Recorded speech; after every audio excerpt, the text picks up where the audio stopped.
Okay guys, this is Tuesday the 31st workout. The first exercise is going to be a one-legged suitcase deadlift. And so on a one-legged suitcase deadlift, anytime you hear the term suitcase, it just means that you're only going to be using one weight.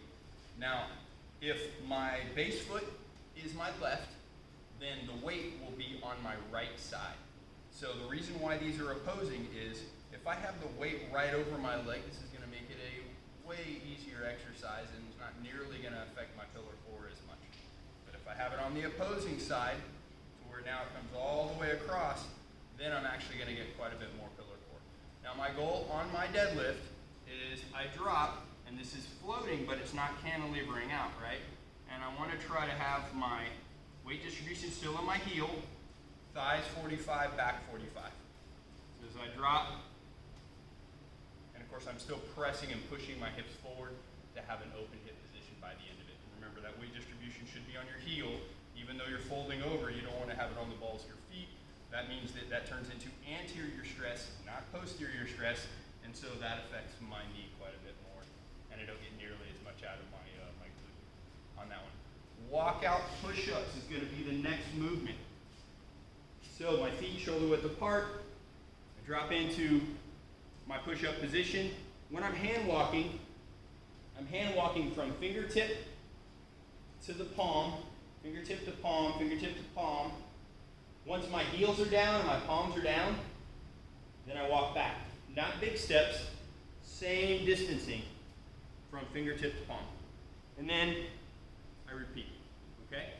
Now, next exercise, walking lunge. You've done this a ton of times before.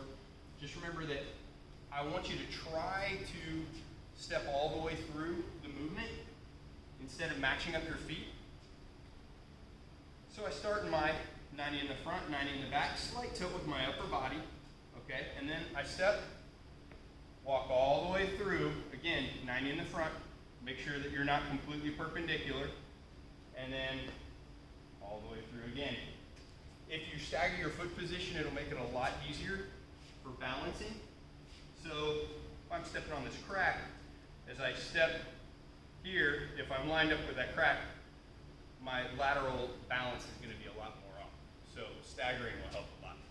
On your low plank jacks, which is the next movement, low plank, elbows down, like you're doing a low plank position. My feet together, hop up, back. Okay? Now my goal, where my elbows are, I want to try to have my knees in line with those elbows. Okay? I'm doing a small movement, I'm not going to get nearly as much out of it. So, final exercise, bicep curls. So on the bicep curls, you're going to be hip width apart. You're going to have a slight lean back, straight line from the knee all the way to the shoulders. My elbows, supinated position, elbows should be in front of my midline. As I curl, try to ensure that my elbows don't move forward or back, and I have a slight angle as soon as I even start.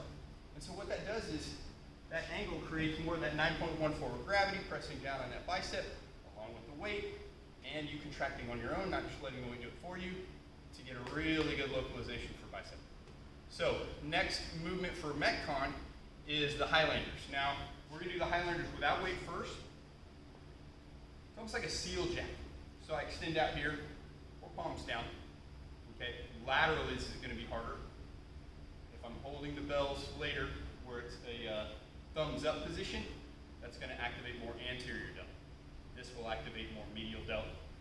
It's a massive difference, especially as you go through all of these through the workout. So my right cross over my left. So my right arm is crossing over my left.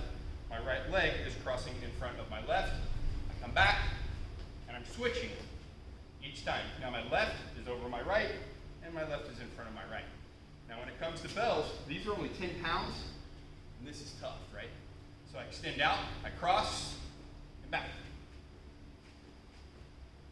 And you can see how much I'm wavering even with 10 pounds and crossing over. You get this point where your balance is off too because you're so centered up and the weights are so high up that it's definitely going to be challenging. So those are the workouts for the exercises for Tuesday the 31st. Hope y'all enjoy it. Thanks.